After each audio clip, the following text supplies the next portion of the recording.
देखने वालों को मेरी तरफ से नमस्कार।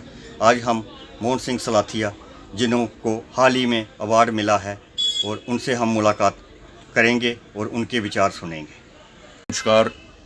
मैं बहुत आभारी हूँ अपनी सरकार का, भारत सरकार का, जिन्होंने मुझे देश के इतने बड़े सम्मान के लिए चुना, और उन लोगों का भी जो लोग इस प्रक्रिया में शामिल थे और जिन्होंने सोचा कि ये देश का इतना बड़ा सम्मान जो है उसके लिए मुझे उन्होंने चुना। मैं उन सभी लोगों का आभारी हूँ। असल में देखा जाए तो ये अवार्ड जो ऐसे अवार्ड जो हैं, जैसे सरकार रिकग्नाइज करती है, रिकग्निशन होती है, और सबसे बड़ी बात यह है कि जो लोग हमारे समाज में काम कर रहे हैं, जो लोग पूरी निष्ठा से काम कर रहे हैं, पूरी लगन से काम कर रहे हैं और पूरी ईमानदारी से काम कर रहे हैं, उनके लिए ये एक बहुत बड़ी रिकग्निशन होती है। उनका सम्मान करना और उनके द्वारा काम किए गए जो काम है उसको रिकग्नाइज करना, ये बहुत बड़ी बात है। और मैं इसके लिए भारत सरकार का पुनः आभारी हूँ कि उन्होंने मेरे काम की सराहना की, मेरे काम को रिकग्नाइज किया, और मेरे साथ साथ जो लोग, सभी लोग जो इस समाज के, डोगरा समाज को रिकग्नाइज किया, डोगरी बोलने वाले लोगों को रिकग्नाइज किया, मैं एक जरिया बना और मेरी मार्फत उन सब लोगों को रिकग्नाइज किया भारत सरकार ने। और मैं समझता हूँ कि कहीं ना कहीं जो हम इतने सालों से डोगरी के लिए डोगरी की बात कर रहे, डोगरी लिटरेचर की मार्फत डोगरी संघर्ष की बात कर रहे थे, उन सब को रिकग्नाइज किया है। मैं समझता हूँ कि ये उन लोगों के लिए भी एक रोल मॉडल बनेगा, प्रेरणा स्रोत बनेगा, कि लोगों को ये देख के कि हाँ, ईमानदारी, निष्ठा और लगन से काम करने से आखिरकार रिकग्निशन मिलती ही मिलती है। और जो लोग, आप यकीन नहीं करेंगे कि कितने लोग जो फ़ोन कॉल आती हैं, जो मेरे घर में आ रहे हैं वो बधाई देने के लिए, मैं समझता हूँ ये सबसे बड़ी बात है कि एक अवार्ड का इस तरह से, और मैं अपने आप पे फ़ख्र महसूस कर रहा हूँ। डोगरी को आपने 8वें शेड्यूल लाने के लिए भी बहुत जगहजद की थी। जी, वो मैं अकेला नहीं था, मैं डोगरी संघर्ष मोर्चा का कन्वीनर था, ये बात दुरुस्त है, लेकिन कोई एक कन्वीनर या कोई एक अकेला व्यक्तिगत आदमी कुछ नहीं होता है जब तक कि उसका पूरा साथ ना हो। उसके लिए पूरे लोगों ने हमारा साथ दिया, सभी लोगों ने, चाहे वो लेखक थे, चाहे वो लेखक नहीं थे, चाहे वो पाठक थे, चाहे वो दुकानदार थे, पुलिस वाले थे, कर्मचारी थे, ड्राइवर थे, जो सभी डोगरी, क्योंकि डोगरी तो सभी की है, तो 12 साल लगातार संघर्ष करना पड़ा। आखिरकार हमें वो उसकी भी रिकग्निशन मिली, हम 8 शेड्यूल में हमें स्थान मिला। और मैं समझता हूँ कि ये सारी बातें, ये सिर्फ यही नहीं, और भी कई ऐसी बातें हैं। संघर्ष में बहुत कुछ होता है, आदमी चलता है। सुना है कि आपने डोगरी में बहुत सी बुकें, किताबें लिखी हुई हैं। जी हाँ, मेरा जो है सही मानों में देखा जाए तो लिटरेचर से ही राब्ता है, और लिटरेचर के हिसाब से, उस हिसाब से अब तक डोगरी में मेरी 32 किताबें छप चुकी हैं। 32? जी हाँ, 32 किताबें छप चुकी हैं ओरिजिनली, और 7 और हैं जिनको मैंने कंपाइल किया है, जैसे अनुवाद, 2 अनुवाद की हैं, 5 कंपाइल किया है। 2-3 किताबें अभी भी प्रेस में हैं, 8-10 और भी मैन्युस्क्रिप्ट तैयार हैं छपने के लिए। तो वो तो अपना कर्म है, वो करेंगे ही, हो रहा है। और मैं आपको एक बात और बता दूं कि जब जबन यूनिवर्सिटी में डोगरी डिपार्टमेंट खुला, तो उस समय ये मिड 80s की बात है, मेरा नाटक काला सूरज डोगरी एमए में पढ़ाया जाता रहा है। काला सूरज? हाँ, डोगरी एमए में पढ़ाया जाता रहा है।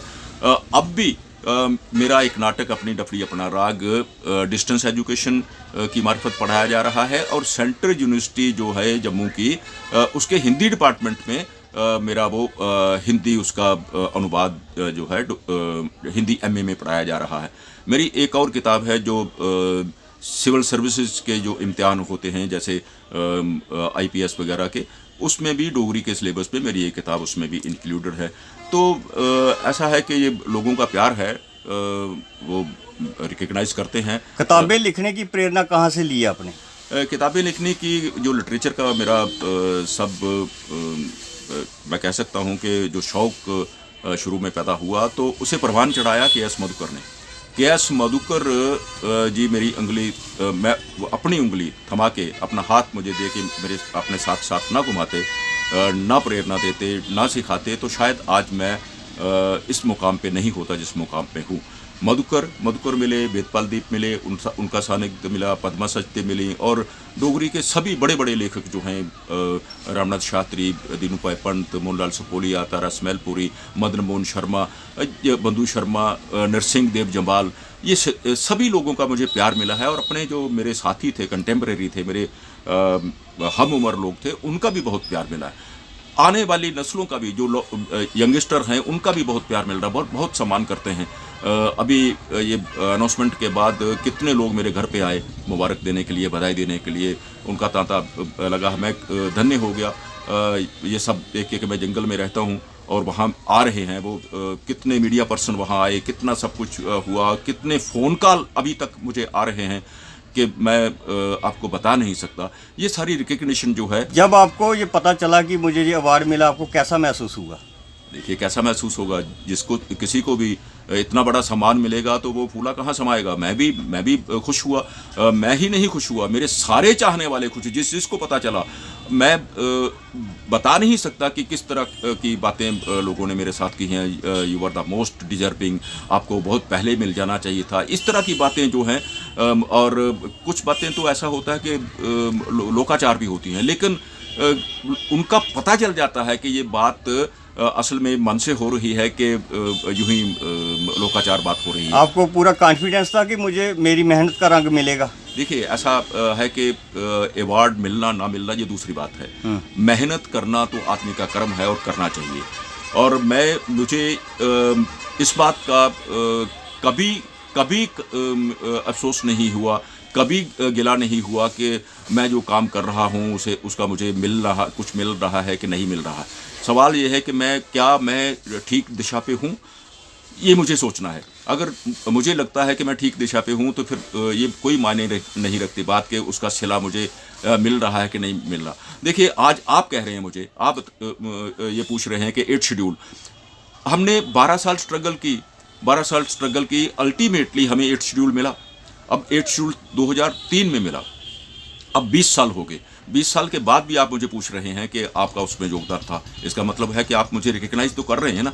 आप ही नहीं, सभी लोग इस बात के लिए रिकग्नाइज कर रहे हैं कि मैंने स्ट्रगल की तो मुझे सिला मिला। सिला वो मिला कि जिस बात के लिए स्ट्रगल की वो हमने टारगेट अचीव किया। अभी पिछले दिनों जब 49 पोस्ट जो हैं असिस्टेंट प्रोफेसर्स की कश्मीरी के लिए दी गई, कश्मीर खिते के लिए, तो जम्मू को नहीं दी गई, कश्मीर के लिए दी गई। हमने कहा कि बहुत अच्छी बात है आपने दिया, लेकिन जम्मू को क्यों छोड़ दिया, डोगरी को क्यों इग्नोर किया?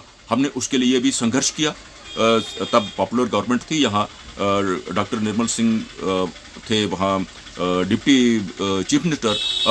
उन लोगों से मिले, दूसरे लोगों से मिले, धरने भी दिए, और अल्टीमेटली सरकार ने ये सोचा कि बात जो ठीक कर रहे हैं, और उन्होंने डोगरी के लिए भी पोस्टें दी। आज 44 जो असिस्टेंट प्रोफेसर हैं वो डिफरेंट कॉलेजेस में डोगरी पढ़ा रहे हैं। तो ये भी एक रिकग्निशन है। इसके बाद हमें क्या मिलता है क्या नहीं, ये बात मायने नहीं रखती, लेकिन मैं समझता हूँ कि ये बड़ी बात है कि इस सब के बावजूद हम बिल्कुल ईमानदारी से काम कर रहे थे। सभी लोग जितने हमारे साथ हैं, मैं उनका भी शुक्रगुजार हूँ कि उन्होंने मेरा साथ दिया और मैं इतना काम कर सका। हालांकि ये बहुत बड़ा काम नहीं कर पाया हूँ मैं, लेकिन जितना भी काम किया है वो ईमानदारी से किया है। सुना है आपने कोई टेलीफिल्में भी बनाई हुई हैं? बिल्कुल बनाई हैं, टेलीफिल्में भी बनाई हैं, सीरियल भी बनाए हैं, और फिल्मों में काम भी किया है। नाटक किए हैं, नुक्कड़ नाटक किए हैं, डिफरेंट। और फिर सबसे बड़ी बात है, नुक्कड़ नाटक गांव-गांव जाके किए हैं, लोगों की समस्याओं को लेके किए हैं। और शायद यही कारण है कि लोग मुझे बहुत प्यार करते हैं, पहचानते हैं। लोग अपने लोग जब पहचानते हैं तो इतनी खुशी कभी नहीं होती जब अपने घर में आपको रिकग्निशन मिलती है, कहते हैं कि नहीं हमारा बेटा, हमारा भाई, हमारा ताया, हमारा चाचा, हमारा बाप कोई अच्छा काम कर रहा है, तो इससे बड़ी रिकग्निशन और क्या होती है। तो आज तो भारत सरकार ने मुझे ये सम्मान देके मेरा रुतबा और भी बढ़ा दिया। मैं तो बिल्कुल फ़ख्र महसूस कर रहा हूँ, मेरा सर ऊंचा हो गया और सभी लोग अपने आप को ये महसूस करते हैं इस वक्त कि हाँ, ये कोई ऐसा नहीं, इसके पास पैसा वैसा नहीं है, कोई बात नहीं, लेकिन है कुछ है। और इतने बड़े सम्मान के बाद तो आप सोचिए कि किस तरह से सोचते होंगे सभी लोग जो मेरे चाहने वाले हैं। और मुझे यूँ लगता है कि इस सम्मान के बाद, इस अवार्ड के बाद मेरी जिम्मेदारियां कुछ और भी बढ़ गई हैं कि मैं और भी निष्ठा और ईमानदारी से काम करूं। देश की जनता को क्या संदेश देना चाहते हैं? जनता को यही संदेश है कि भाई पेशेंस से काम लीजिए। पहली बात यह है कि अपनी भाषा से अपने बच्चों को दूर मत करिए। डोगरी हमारी मातृभाषा है, उस पर हमें फ़ख्र होना चाहिए। मैं आपके सामने हूँ, मैंने जितना काम किया है डोगरी में ही किया है, और आखिरकार मुझे इतना बड़ा सम्मान, देश का सबसे बड़ा सम्मान जो है उनमें से एक मिल रहा है, तो ये डोगरी की कारण ही मिल रहा है। अगर मैं डोगरी ना बोलता, अगर मैं डोगरी में किताबें ना लिखता, अगर मैं गांव-गांव जाकर डोगरी के नाटक ना करता, डोगरी के लिए संघर्ष ना करता, तो आप समझ सकते हैं कि क्या मैं यहाँ होता? मैं बिल्कुल नहीं होता। इसलिए पहली बात तो है कि अपने बच्चों को डोगरी से दूर मत करिए, उनसे डोगरी बोलिए, उनको डोगरी बोलने के लिए प्रेरित करिए, और अपने डोगरा होने पे फ़ख्र महसूस करिए। और सबसे बड़ी बात, जो भी काम करिए उसे लगन, निष्ठा और ईमानदारी से करिए। इस तरह से करिए कि आपको वो जो काम कर रहे हैं उसमें मज़ा आने लगे, आनंद आने लगे। आप बिल्कुल मगन होकर वो काम करें तो कोई आपका रास्ता रोक नहीं सकता है, चाहे जितनी भी रास्ते में वो अड़चने आएँ, लेकिन आप मुकाम तक, असल मुकाम तक पहुँचेंगे ही। यही मैं कहना